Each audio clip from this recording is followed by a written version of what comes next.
안녕하세요. 저는 현재 서울에 거주 중인 30대 후반의 여자입니다. 봄이 되니 벚꽃도 만개하기 시작하고 여기저기서 들뜬 기분에 사람들의 모습이 보이기 시작하죠. 날씨가 좋아질수록 기분도 괜히 들뜨고 사랑하는 사람과 함께 이곳저곳 놀러 다니기 참 좋은 날씨 같아요. 결혼 생활을 잘 유지했다면 남편과 함께 드라이브도 가고 벚꽃 축제도 갈 생각에 들떠 있었을 텐데 안타깝게도 현재 저는 이혼을 한 상태입니다. 이혼을 한 게 안타깝기보다는 이 좋은 날에 사랑하는 사람 한 명이 없어서 혼자 적적히 길을 걷고 있는 제가 처량하게 느껴져서요. 하지만 뭐 그런 똥차 같은 인간 옆에 있으니 이렇게 혼자서 화려한 싱글로 입는 게 100번, 1000번 낫다고 생각을 합니다.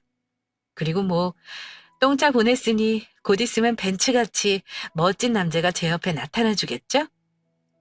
제가 오늘 여러분께 들려드릴 이야기는 제가 왜 이혼을 하게 됐는지, 그리고 결혼 생활 내내 저를 들들 볶아댔던 시누이, 아니 그 못돼 먹은 기집애한테 어떻게 복수를 했는지 그 이야기를 들려드리려 합니다. 처음 쓰는 글이라 재미가 있을지 잘 모르겠지만 그래도 끝까지 잘 들어주세요. 내 동생, 나한테는 세상에 단 하나뿐인 내 가족이야. 내가 자기한테도 몇 번 이야기했었지만 우리 엄마 아빠 그렇게 돌아가시고 나서 나랑 여동생 단둘이서만 열심히 살아왔어. 나랑 우리 동생한테 다른 친척들?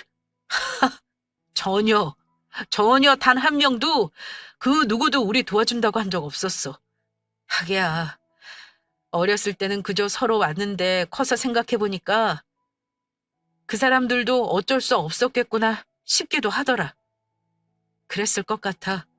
돈을 남기고 간 것도 아니고 빚만 잔뜩 남겨놓고 갔는데 그런 사람들 자식을 누가 거두고 싶겠어?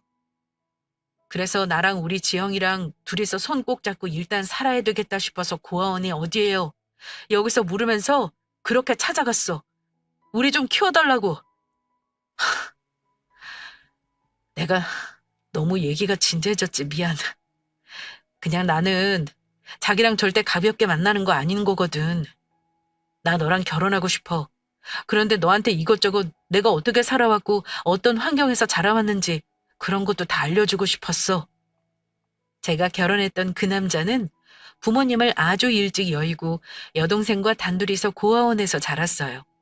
저야 뭐 사랑하는 남자의 일인데 그 사람이 어떻게 자랐건 부모님이 계시건 안 계시건 그게 무슨 상관이 있었겠어요? 그저 그 사람이 어렵게 자라온 어린 시절 이야기에 눈물이 났었고 자기도 어렸을 텐데 여동생을 챙기기 위한 이런 일 저런 일 안 가리고 해온 그 사람이 대단하다는 생각만 들었습니다. 그리고 저희 부모님도 전 남편에 대해서 호의적이셨어요. 그렇게 어려운 환경에서도 동생 잘 키워내고 자기 공부도 열심히 해서 좋은 회사에 취직했다는 게 정말 대단한 일이라고 말입니다.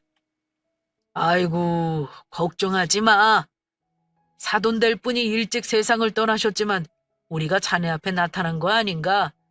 뒤늦게나마 부모님 생겼다고 생각하고 우리도 자네가 그냥 사위가 아니라 우리한테 큰아들 하나 생겼다고 여기는 거니까 너무 어려워 말고 에헤이 왜 눈물을 흘리고 그러나 좋은 날에 우리 잘 지내보자고. 감사합니다 아버님. 감사합니다 어머님. 저 정말 잘하고 이 사람이랑 잘 사는 모습 보여드리면서 실망시켜드리지 않을게요. 정말 감사합니다.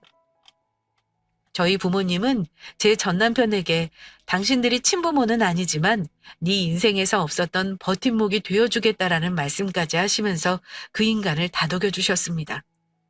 결혼 허락을 받던 그 당시에 눈물을 펑펑 흘리며 감사하다, 잘 살아보겠다 다짐을 했던 그놈은 신혼여행을 다녀오고 난 뒤부터 그 약속을 깨버렸습니다. 신우이가 언제 나오나 궁금하셨죠? 지금부터 나오니까 다들 사이다라도 한 잔씩 앞에 가져다 두시고 이야기 들으시는 걸 추천드릴게요. 전 남편이나 시누이 어떤 그 어린 여자나 제 속을 있는 대로 다 뒤집어 놓았습니다. 어머 언니, 유럽은 어때요? 좋아요? 유럽 내 진짜 잘생겼다던데 어때요? 언니는 좋겠다. 오빠랑 신혼여행으로 유럽도 다녀오고.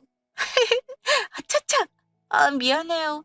애들이 나 집 이사했다고 하니까는 집들이 한번 하라고 하도 상황을 들으려서. 쏘리, 쏘리. 제가 이따가 한번 싹 치울게요. 어차피 오늘은 언니랑 오빠 신혼여행 다녀와서 힘들어서 밥도 밖에 나가서 먹을 거 아니에요? 두 분이 오붓하게 나가서 먹고 와요. 내가 먹은 건 채워놓을게요. 보기만 그렇지, 우리 그렇게 많이 어지르고 놀진 않았어요. 신혼여행에서 행복한 시간을 보내고 집으로 돌아온 그 순간부터 제 앞에 지옥이 펼쳐지기 시작했습니다. 신혼집의 주인은 당연히 신혼부부 아닌가요? 그런데 주인 없는 그 집에 누군가 먼저 들어와 있더군요. 네, 그건 바로 시누이였습니다. 문을 열고 들어갔는데 현관 입구에서부터 쾌쾌한 술 냄새와 음식 냄새, 그리고 널브러진 수건이며 여기저기 굴러다니는 술병까지. 저는 순간적으로 저와 남편이 집을 잘못 들어온 건 아닌가 했어요. 그런데 거실에서부터 이어지는 긴 복도를 따라 나타나는 건 그 여자였습니다. 신우이요. 지금도 그 당시만 생각하면 어이가 없어서 웃음이 나올 것 같아요. 신우이는 헝클어진 머리칼, 잠옷바람으로 터덜터덜 걸어나와 저희를 마주했습니다. 저는 너무 당황스러워서 아무 말도 하지 못하고서 있는데 남편은 아무렇지 않다는 듯이 방으로 휘적휘적 걸어 들어갔어요. 정말 아무렇지 않다는 듯 말입니다. 아가씨, 여기는 어떻게 들어왔어요? 아무리 오빠 집이어도 그렇지 저한테라도 미리 말을 좀 해주죠. 결혼식장에서도 아무 말 없다가 저 좀 당황스럽거든요, 지금? 뭐야? 언니, 오빠한테 아무 얘기도 못 들었어요? 뭐야, 지금? 나야말로 기분 나쁘네. 언니, 당연히 결혼 전에도 제가 오빠랑 살았으니까 언니랑 오빠가 결혼하고 나서도 제가 같이 사는 게 맞는 거죠. 제가 부모가 있는 것도 아니고 가족이라고는 오빠 하나뿐인데 당연히 제가 같이 살아야 하는 거 아니에요? 오빠! 오빠 좀 나와봐! 아, 뭐야, 진짜? 너 지금 완전, 너 무슨 불청객된 것 같네? 제가 성격이 고분고분하지는 않아요. 아니, 그리고 아무리 고분고분한 성격을 가진 사람이라고 해도 저런 상황에 부닥쳐 있다면 당연히 저처럼 물어봤을걸요? 대체 아가씨가 여기 왜 들어와 있는 거냐고 말입니다. 그래서 물어봤어요. 아가씨가 여기에 어떻게 들어온 것이며 대체 왜 나한테 한마디 말 없이 여기서 네가 술판을 벌이냐고 말입니다. 그랬더니 적반하장으로 저한테 짜증을 내면서 큰 소리를 치는 게 아니겠어요? 어이가 없다면서 말이에요. 그러면서 온 집안이 떠나가라.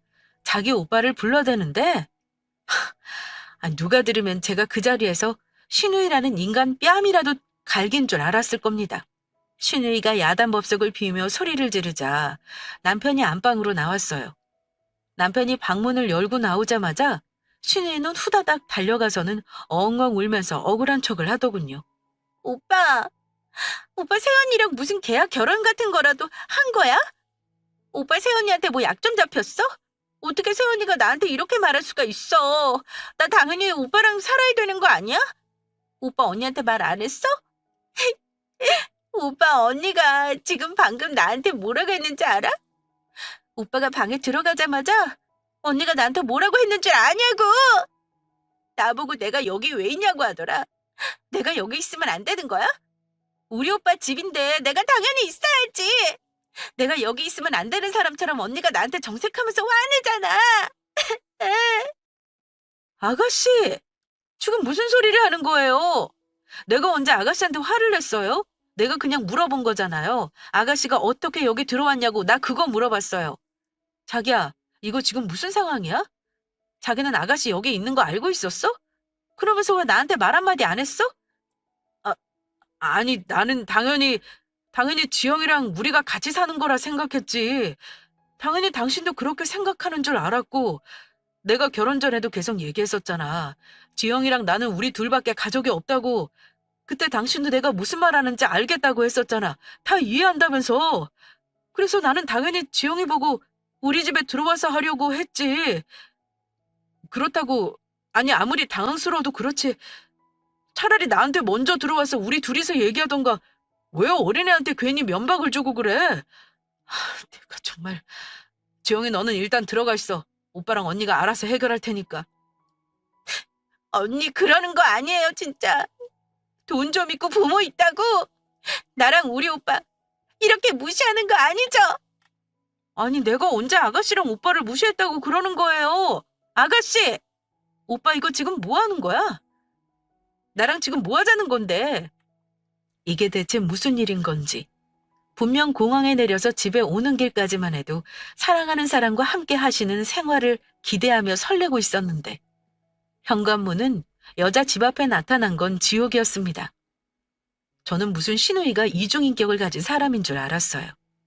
제 앞에서는 그렇게 눈 동그랗게 뜨고 할 말 못할 말 다 하던 인간이 자기 오빠를 보자 무슨 비련의 여주인공처럼 구는데 더군다나 남편이라는 인간도 자기 여동생을 감싸면서 저를 이해심 하나 없는 매정한 여자로 몰고 가는 게 아니겠어요?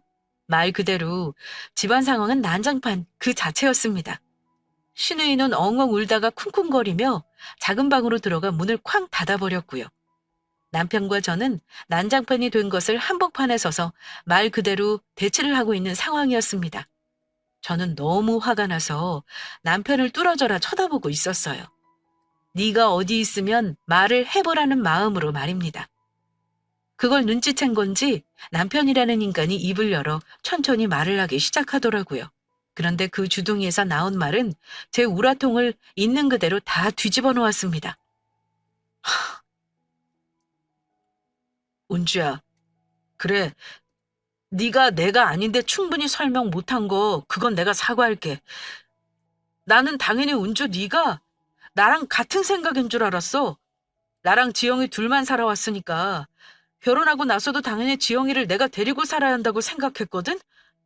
그래서 장인어른 장모님이 집을 마련해 주신다고 하실 때도 일부러 그래 눈치는 보였지만 방 4개짜리를 고른 거였고 그때도 네가 그냥 가만히 있길래 나는 네가 내가 어떤 생각인지 다 알고 있는 거라고 생각했어. 굳이 얘기하지 않아도 지영이랑 같이 사는 거 동의하고 있는 거라고. 여러분들이 들으시기엔 어떠세요? 저게 말같이 들리십니까? 저는 진짜 어디서 개 짖는 소리가 나는 줄 알았어요. 자기가 말은 안 했어도 제가 그 생각을 알아챘을 거라고 생각했다니요. 제가 무슨 초능력자도 아니고 남이 하는 생각을 제가 어떻게 합니까? 어쩐지 돈을 쓰는 데 있어서 검소한 편인 그 남자가 신혼집을 고르는 데는 굳이 방 4개짜리가 무조건 있어야 한다고 조건을 내걸었었거든요. 그때 당시에는 그래, 신혼에 로망이 있었나 보다 하고 넘겼습니다. 그리고 신혼집은 저희 친정 부모님이 해주셨어요. 제가 외동딸인지라 하나밖에 없는 딸 결혼해서 잘 살길 바라셨거든요. 친정이 경제적으로 여유가 있는 편이라 부모님이 해주시는 집 염치였지만 덥석 받았습니다. 그런데 친정 부모님이 저 잘 살라고 해준 집을 자기 여동생 데리고 사는데 마음대로 쓸 줄은 몰랐네요. 남편이 저를 진정시키겠다고 이야기하면 할수록 저는 더 화가 났습니다. 내가 무슨 초능력자야? 오빠가 어떤 생각을 하는지, 어떤 마음인지 그거를 내가 어떻게 알아? 그리고 적어도 이런 문제는 결혼 전에 정확히 펼쳐놓고 나랑 상의를 했었어야 하는 거 아니야? 나한테 상의 한마디 없이 너도 당연히 나랑 생각이 같을 줄 알았다. 이렇게 말하고서 나만 이상한 여자 만들면 되는 거야? 그리고 아가씨도 그래. 내가 아가씨가 여기 들어와 있는 것도 솔직히 기분 나쁜데 100번 1000번 양보해서 나도 아직 발 안 들여놓은 신혼집에 아가씨가 먼저 들어와서 생활했었다고 치자. 그냥 생활한 것도 아니고 보아하니까 우리 신혼여행 기간 내내 친구들 불러서 놀고 먹은 것 같은데 내가 이걸 지금 이해해줘야 되는 거야? 뭐? 언니랑 오빠는 나가서 외식하고 오라고? 내가 치우고 있겠다고? 우리 오기 전에 아무것도 안 한 것처럼 치우고 있었어야 하는 게 당연한 거 아니야? 나였으면 미안해서 치웠을 것 같아. 아무것도 안 한 것처럼. 그런데 무슨 어린애도 아니고 집은 개판을 만들어 놓고서 왜 자기한테 뭐라고 하냐고 화내고서 울면서 들어가 버려? 오빠가 한번 생각을 해봐. 내가 이걸 이해해줘야 되는 거야? 내가 사과해야 하는 거야? 여러분, 제가 말한 것 중에 틀린 말이 있습니까? 저는 착한 아내 착한 올케 노릇을 할 생각 없었습니다. 할 말은 하고 아닌 건 아니라고 정확히 짚고 넘어가야죠. 제가 저렇게까지 따지고 들면 성을 높이자. 남편도 주춤하는 듯 했어요. 작은 방에 처박혀서 엉망 우는 소리에 크게 내던 시누이도 울음을 뚝 그쳤죠. 알고 있었습니다. 시누이가 작은 방 안에서 저희가 무슨 대화를 하는지 귀 기울이고 있었다는 사실을 말이에요. 그리고 시누이의 눈물이 거짓이라는 것도 알고 있었죠. 들어보신 분들은 아실 거예요. 어린아이들이 눈물도 안 나오는데 엉엉 우는 소리만 내는 그런 울음소리 말입니다. 시누이가 내는 게 딱 그랬죠. 어쨌든 남편은 제가 저렇게 몰아붙이자 꽤나 당황스러웠어요. 그러든 말든 저는 이미 화가 날 대로 난 상태라서 세게 질러버렸습니다. 나 2번 말 안 할 거야. 그래, 오빠가 아가씨 걱정하는 거, 그거 내가 이해 못하는 거 아니야.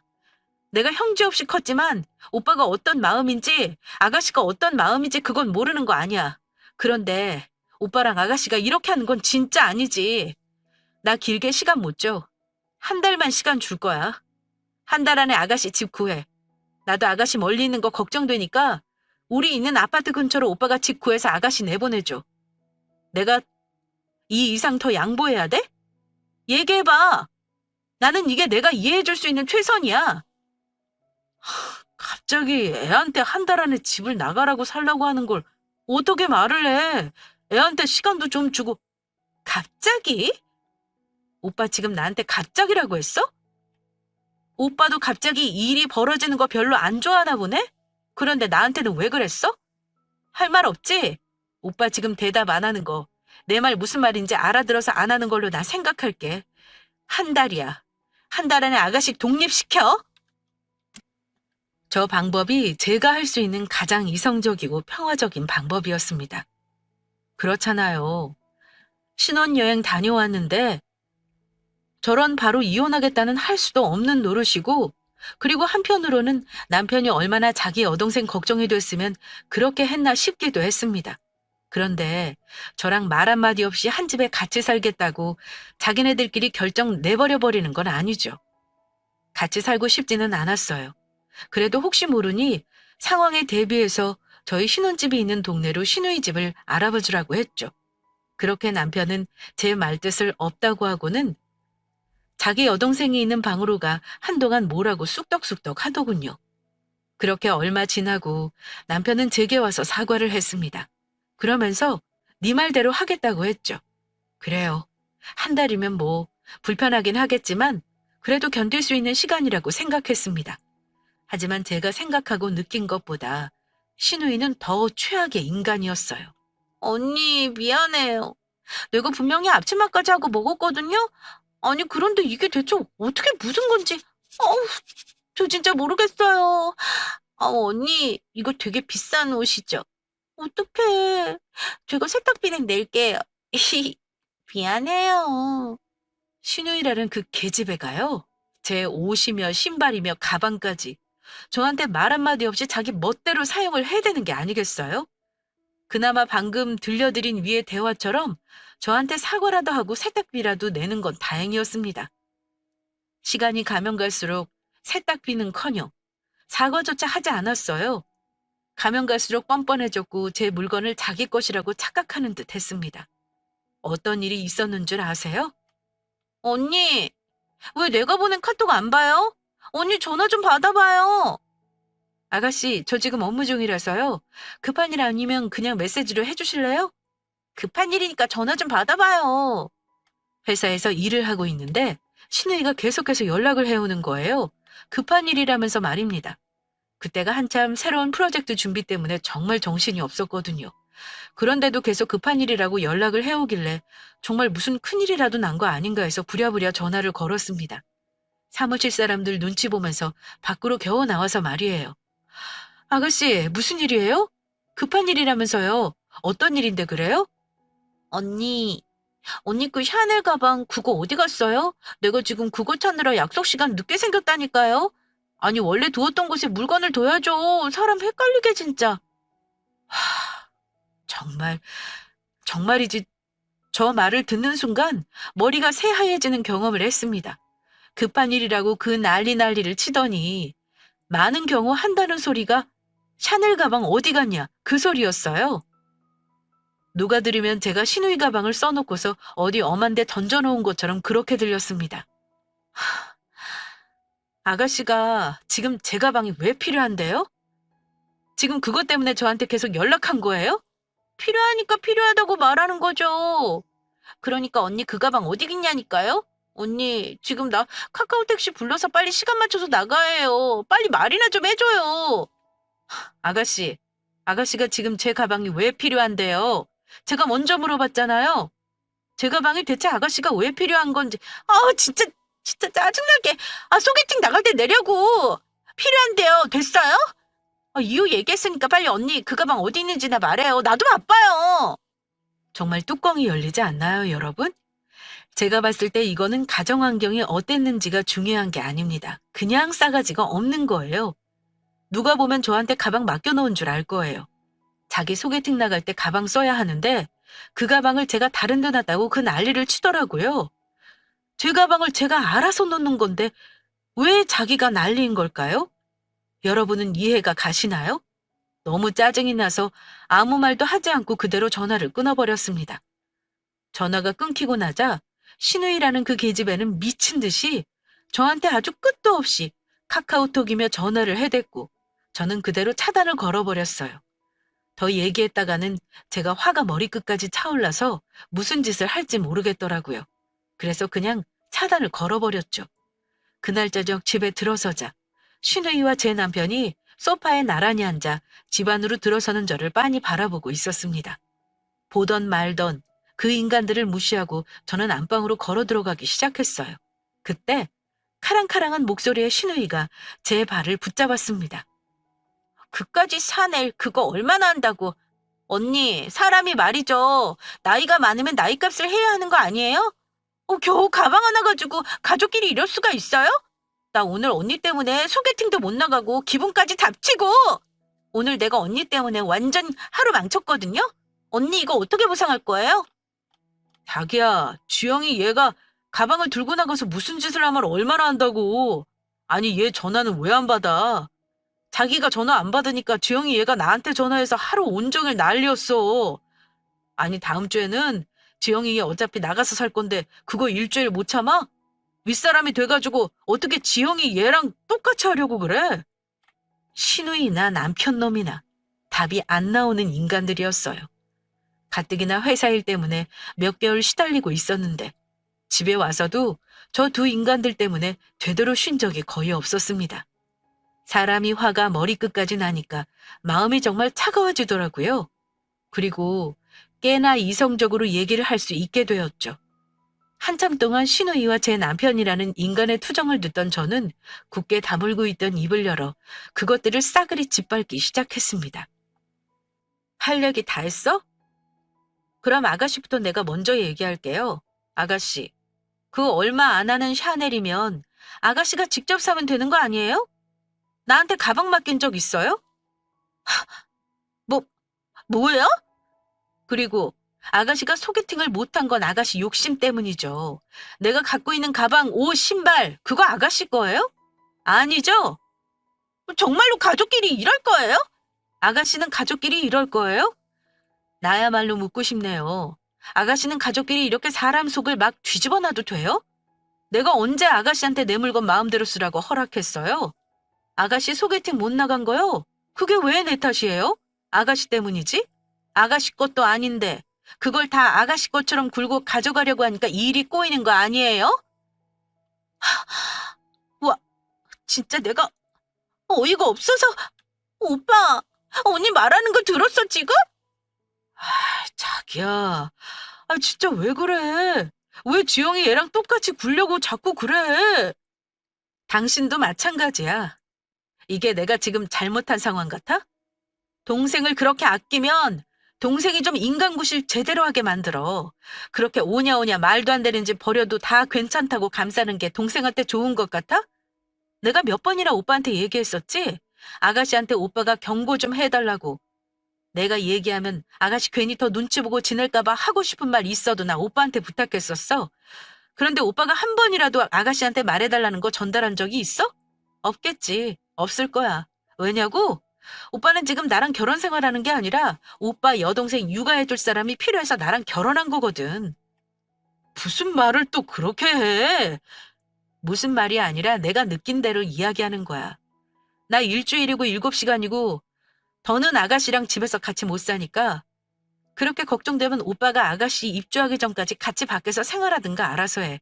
나는 더 이상 아가씨 이 집에서 보고 싶지 않아. 아가씨, 서운해도 어떻게 할 수가 없네요? 아가씨도 정신 좀 차려요.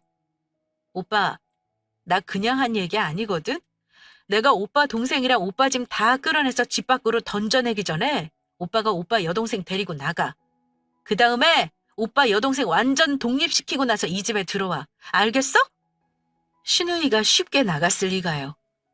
자기가 나갈 때 나가더라도 사과는 제대로 받아야겠다면서 발악을 부리는데 남편한테 당장 네 여동생 독립시키고 오지 않으면 이혼도장 찍을 거라고 제가 고래고래 소리를 질러댔습니다.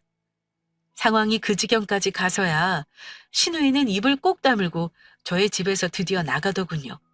실제로 남편은 자기 여동생 입주를 다 시키고 나서 그러니까 제가 신우이와 대판하고 난 날을 기점으로 2주 만에 집에 들어왔습니다.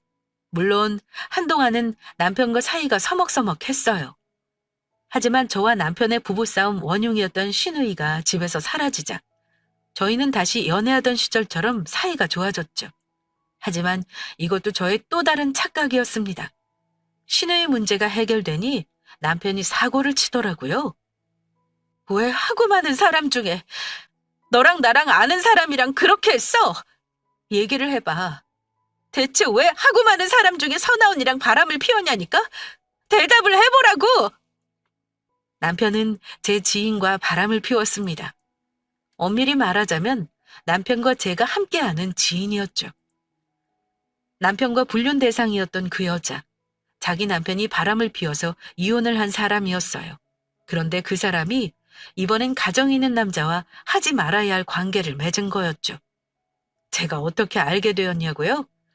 그 여자가 제게 연락을 해왔습니다. 자기가 임신을 했는데 네 남편 아이라고 말입니다. 그러면서 자기네들이 1년 가까이 만나오면서 찍었던 사진, 주고받은 대화 내용이 담긴 문자를 보내오는데 세상에서 제일 무서운 게 사람 맞구나 생각이 들더군요. 그 상간녀가 보내온 증거 자료를 가지고 남편을 추궁했어요. 왜 바람을 피웠으며 왜 임신까지 하게 상황을 만들었냐고 말입니다. 미안하다. 네가 내 인생에서 마지막 사랑일 거라고 생각했는데 아니었어. 사람이 사람 좋아하는데 그 마음을 어떻게 할 수는 없는 거잖아.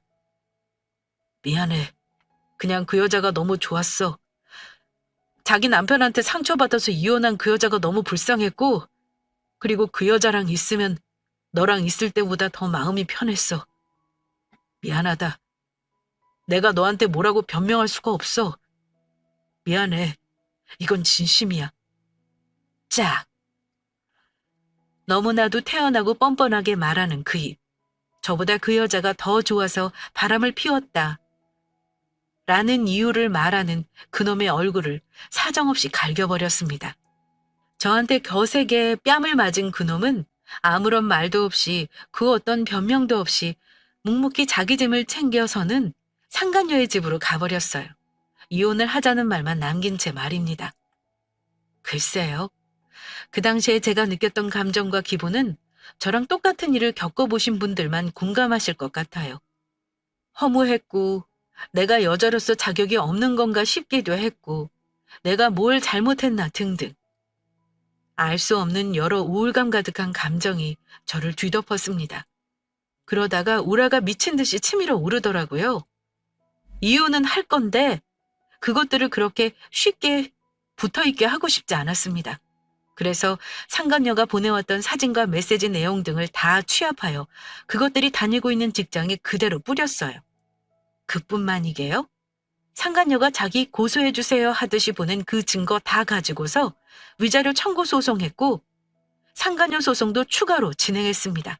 그 결과 너 진짜 그렇게까지 해야 했어? 독하다 독해. 그 여자는 그렇다 치더라도 그 여자랑 나 사이에 태어날 아이를 네가 생각했으면 우리 회사에까지 알리지는 말았어야지. 안 그랬었어야지. 나 지금 너 때문에 길바닥에 나앉게 생겼어, 알아? 지영이 걔 지금 해외에 가 있어서 그 돈까지 대줘야 하는데 너 진짜 너무한다.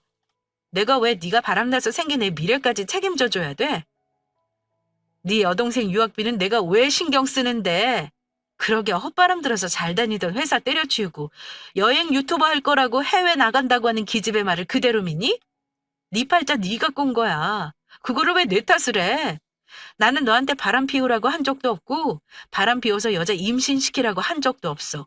그리고 내가 네 동생한테 회사 때려치고 여행 유튜버 해보라고 한 적도 없고 네가 하라고 한 거고 네가 바람 피운 거잖아. 그거를 왜 나한테 난리야? 나중에 네 애 태어나면 걔한테 이야기해. 네가 이렇게 가난하게 사는 건 다 이 아빠랑 엄마가 불륜 저질러서 만났기 때문이라고. 그럼 그 애가 알아서 입 다물겠지? 그나저나 그 어린애가 무슨 죄가 있는지 그건 참 불쌍하다. 어쨌든 너희들 둘이 잘 살아보라고 이혼해 준 거니까 알아서 잘들 살아봐. 그래. 어디 한번 두고 보자. 그래. 망할 인간이 다 자기가 선택해 자기 인생 꼬아놓고 저를 독하고 무서운 사람이라고 몰아갔습니다. 남편이랑 제가 이혼을 진행하기도 전에, 아니 제가 남편 놈 바람 피우는 사실을 알리기도 전에 신우이는 대뜸 유튜버가 되겠다며 해외여행을 하기 시작했어요. 남편 놈은 자기 여동생이라면 끔뻑 죽기 때문에 여행 경비를 계속 대주고 있었고요. 그래서 신우이라는 그 기집애는 저랑 자기 오빠가 이혼한 건 모르는 상황이었습니다. 그렇게 남편 놈과 이혼 도장을 찍고 나서 저는 서서히 다시 제 일상으로 찾아가고 있었어요. 한 6개월쯤 지났을 때였을 겁니다. 생전 연락 없던 신우이가 제게 연락을 해왔어요. 언니, 잘 지내고 있어요? 내가 지금 데이터 사고 다 해야 하는데 오빠가 돈을 안 보내주는 거예요. 그 인간 갑자기 왜 그런데요? 언니, 나 오늘 생일인 거 알죠? 언니, 이거는 전화 통화를 해야 되니까 나한테 전화라도 좀 해줄래요? 이것저것 얘기할 게 좀 많아서 그래요. 돈이 없는 건지 뭐가 없는 건지 지금 와이파이가 되는 곳에서 겨우 카톡을 보내라는 거면서 제발 전화해달라고 했습니다. 저는 전화를 걸었어요. 전화를 거는 이유는 다름이 아니라 네 오빠랑 이혼했으니까 나한테 연락하지 말아라고 쐐기를 받고 싶었거든요. 그렇게 전화를 걸었는데 신우이는 제가 말할 틈도 없이 와다다다 말에 쏘아붙이기 시작했습니다. 언니, 진짜 전화해줬네요. 아니, 오빠는 왜 그렇게 연락이 안 된대요? 돈도 잘 안 보내고. 오빠 나한테 삐진 거 있대요? 아니, 내가 오늘 생일인데 어떻게 언니나 오빠나 나한테 용돈 하나 안 보낼 수가 있어요? 언니 나한테 생일 선물 해주고 오빠한테 돈 받으면 되는 거니까 언니가 저 용돈 좀 보내줘요. 사실은 내가 체면이 좀 살아야 되잖아요. 이것들이 맛있는 식당이라고 데리고 왔는데 밥값이 한국 돈으로 200만 원 넘게 나왔어요. 언니, 우리 오빠 내일이라고 하면 깜빡 죽는 거 알죠? 언니가 나한테 먼저 200만 원 보내주면 내가 오빠한테 말 잘해서 언니한테 바로 주라고 할게요. 언니, 나 돈 좀 보내줘요. 언니가 돈 안 보내주면 나 여기서 설거지 한 달 넘게 일해야 갚을걸요? 아, 언니. 한때나마 신호였던 그 계집애는 여전했습니다.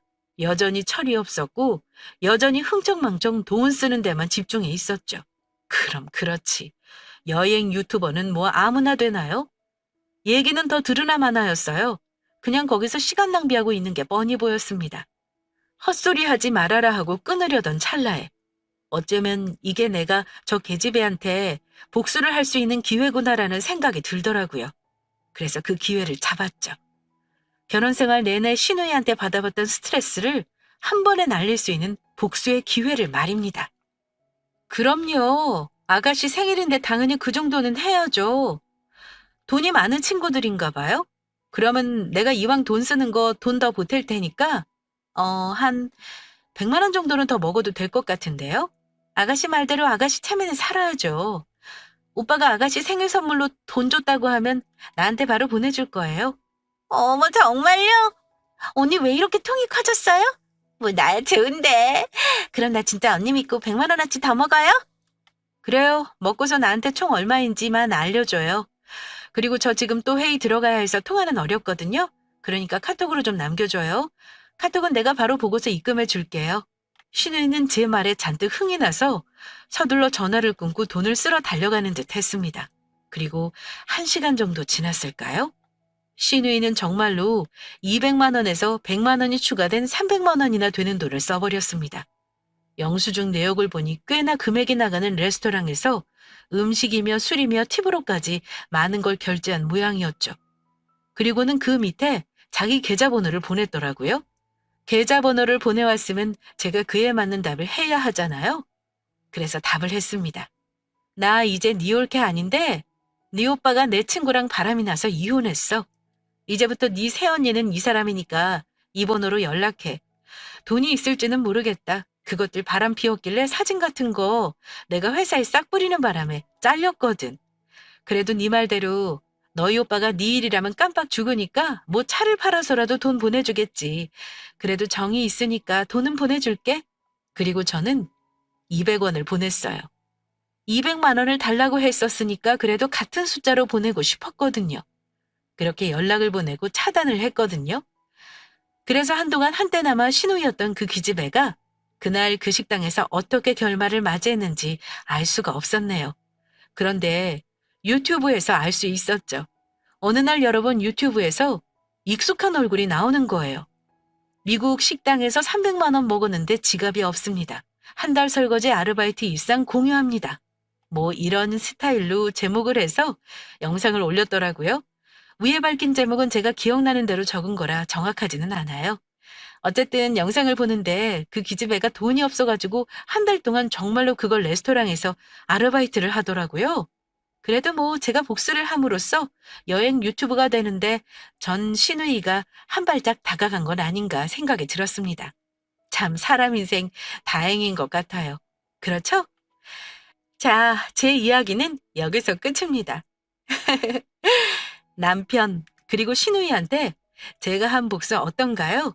솔직히 복수를 할 때는 조금 무섭긴 했는데 막상 이렇게 글로 적으면서 제가 했던 복수를 떠올려 보니 속이 다 시원하네요. 제 사연을 들어주신 여러분도 잠시나마 속이 뻥 뚫리셨기를 바라며 이만 글을 마치겠습니다. 제 이야기를 들어주셔서 감사합니다. 좋은 한 주 보내세요.